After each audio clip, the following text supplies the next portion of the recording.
Hey there guys, how are you? Welcome back to Lego Lover 117's channel, and I'd like to personally welcome you all to my top 10 most loved movies of all time. That's right guys, if you guys haven't checked out my top 10 most hated movies of all time, there'll be a link in the box down below. And so now it's time to praise movie greatness in my opinion. Now I'm gonna go ahead and give away a spoiler. The Dark Knight is not on this list. And so before you guys, my fans, MPS, flame me and spam me for, you don't have The Dark Knight on your list, it's one of the best movies of all time.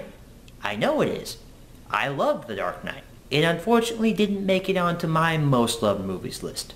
These are movies that I personally love to death, really. I could watch these over and over again, really. So yeah, don't get mad at me for not having The Dark Knight.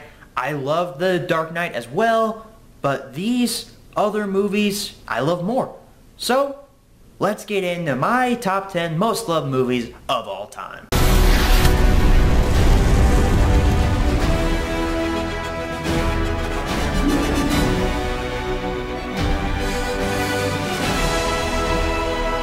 We have a film that a lot of people didn't like when it first came out.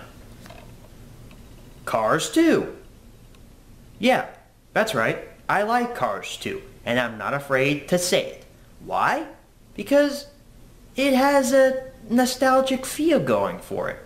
For me, at least. I saw this film twice in theaters back when it first came out, and man was I surprised by it. It was a total shift away from the tone of the first Cars, because the first Cars was a heartfelt story that, you know, about a car who gets away from his racing lifestyle, and heartfelt, flowers, rainbows, blah.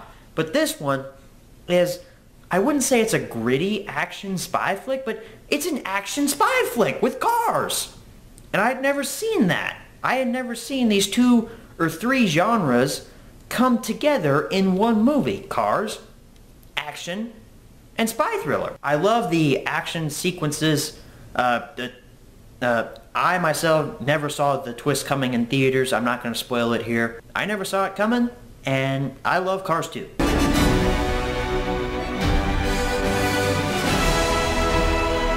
We actually have a gritty action flick. Rambo. Man, was I blown away by it.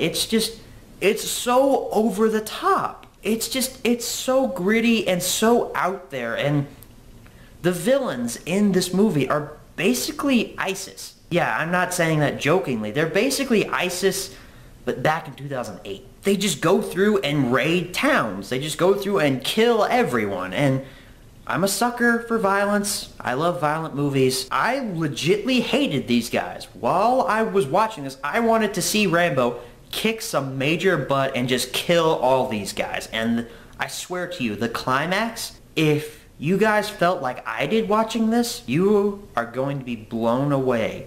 Rambo is awesome. Go see it. Or buy it. No, not go see it.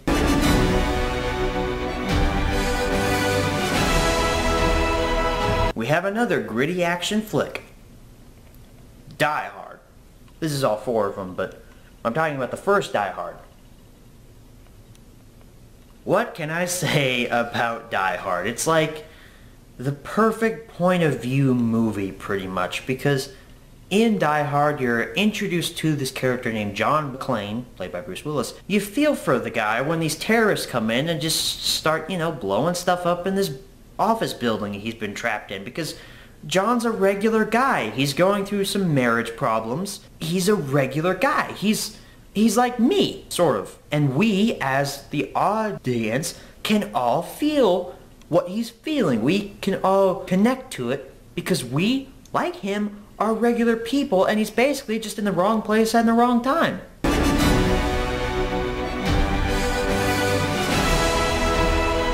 An X-Men film not a lot of people liked for some reason. The Wolverine. Now, I saw the Wolverine in theaters, like in its last week in theaters. I didn't get a chance to see it. And I love Wolverine. He's one of my favorite comic book characters to this date. That's one of the reasons I love the Wolverine, is because I like seeing Wolverine kill people. Maybe that says something about my sociopathic tendencies. You get to see Wolverine go through a character study pretty much. And I like seeing more of Wolverine's character. And plus, I just like the big action sequences. They're fun. They're fun, and that's what I want in these movies. I want fun action sequences. Which is what we got in the Wolverine. We also got a character study. It wasn't blended perfectly, but it was pretty close.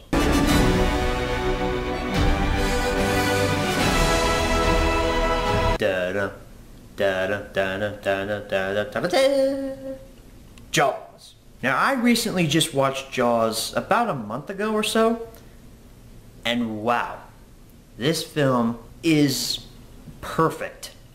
It really is. It's a film that has a shark as a villain. Take that how you will. But it's nearly a perfect film. One thing I really love about Jaws is how Spielberg takes the tension and just winds it up like a guitar string, and just winds it and winds it and winds it to the point where it's ready to snap. And that's how you feel while watching Jaws. You feel suspense. You feel for these characters as they try to fight this shark that just wants to eat them. Instant 2-hour thriller.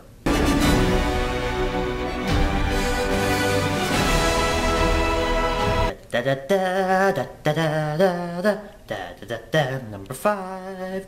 Indiana Jones and the Raiders of the Lost Ark. This is the complete Blu-ray set. You guys saw me unbox this, but we're only talking about Raiders of the Lost Ark here. I really wasn't expecting much from this going into it. I bought the Blu-ray set because, I thought Jones was cool and I love Harrison Ford, so I was like, why not? It was cheap, so I bought it and I watched Raiders and I was like, holy crap, this is a perfect film. One of the things I really praise about Raiders is how invested we are into Jones as a character, because Jones is just a regular person. He's like John McClane, except in the 1930s. Jones is a regular person, and of course, like with regular people, they don't always come out on top in their situations, and that's how it is in Raiders. Jones loses a lot of his fights. I like seeing characters go through a study like this and then coming out on top. Near to a flawless film. Amazing. Check it out. I think I like it a lot more than the other two.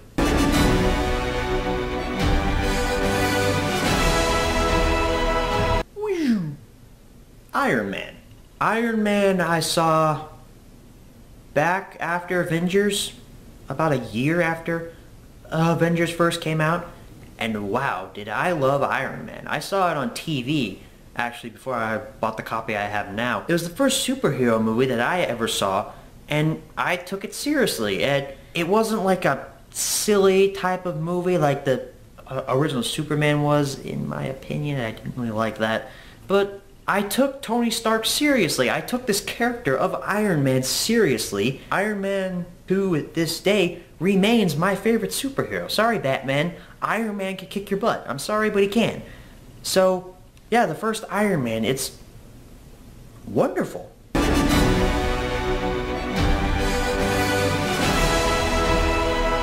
The best movie of 2014, X-Men Days of Future Past. This movie, wow. It's near to perfect as well as Raiders and Jaws were, because of the fact of how Bryan Singer takes all these well-known characters and is able to juggle them so well. This movie has more characters than the Avengers does, and he's able to make them work with each other without ever meeting. Because obviously in Future Past, Wolverine goes back in time and meets the younger X-Men, but you also have the older versions, and they just mesh so well. Even though they're both never on screen with each other, they mesh so well. And then all the newer, older characters, I said newer and older, but all the newer, older characters like Warpath, Sunspot, Blink, and then all those characters, they all get their moment to shine, which is awesome. Most of them are deaths, but at least they get their moment to shine.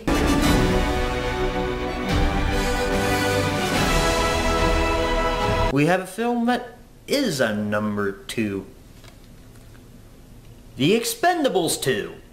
I freaking love Expendables 2. It is one of the best action movies I've ever seen in my entire life. It's the perfect action flick. It's about 90 minutes long, maybe a bit over, and it has a simple plot and a whole lot of action, and it's wonderful, and it knows what it is. It doesn't try to take itself too freaking seriously like some of these other action films do. Expendables 3. It knows what it is. It's an 80s parody, and I love it so much. I love all the performances here. Everybody does a great job in their roles, and it's just the action scenes are amazing. The shootout scenes are awesome. I love this film so much. I could watch it again and again and again. But I don't love it more than my number 1 pick.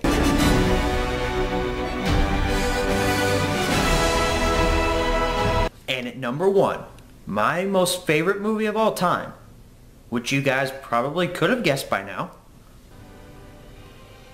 Marvel's The Avengers. What can I say about The Avengers, man? Avengers is nearly a perfect movie. I know I've said that about 3 movies on this list, but Avengers is the pinnacle of it. Avengers is amazing. It's the perfect blend of action, characters, and drama. Yeah, I threw drama in there. You get so much out of watching this film, and you also get the satisfaction of seeing all these characters on screen for the very first time, and it is awesome. I think my favorite part of this film is the last 20 minutes, really, because the last 20 minutes of this is pure non-stop action superhero punching out aliens. It's so much fun. Avengers is fun. It doesn't try to take itself too freaking seriously. It's not a serious film, but it's a really, really fun film, and I love it so much, and I love all the performances here. I think the standout one is Robert Downey Jr.'s Tony Stark / Iron Man, and that's not just because Iron Man is my favorite superhero, it's because I think he does the best out of all of these guys here. And yeah, Hawkeye is pretty useless in this movie, but he gets some cool stuff in the final action scenes. And guys, please don't flame me because, oh, Lego Lover, you claim you love Blu-ray so much, why are you on the Avengers on DVD? Yes, I do love Blu-ray. This was actually the first superhero film I ever purchased, so I keep it around for that reason, because it's nostalgic. I like it. Plus, I can't find the Blu-ray for a cheap price, so shut up! So anyways, guys, the battery on my camera is blinking. It's about to die. So, thanks for watching my top 10 most loved movies of all time. It was a great trip down memory lane to talk about all these movies that I love so much. And of course, as I stated, if you haven't already seen my most hated movies of all time, check that one out. And I want to thank you all so much because I just recently surpassed 300 subscribers. Thank you guys so much. As always, Avengers Assemble!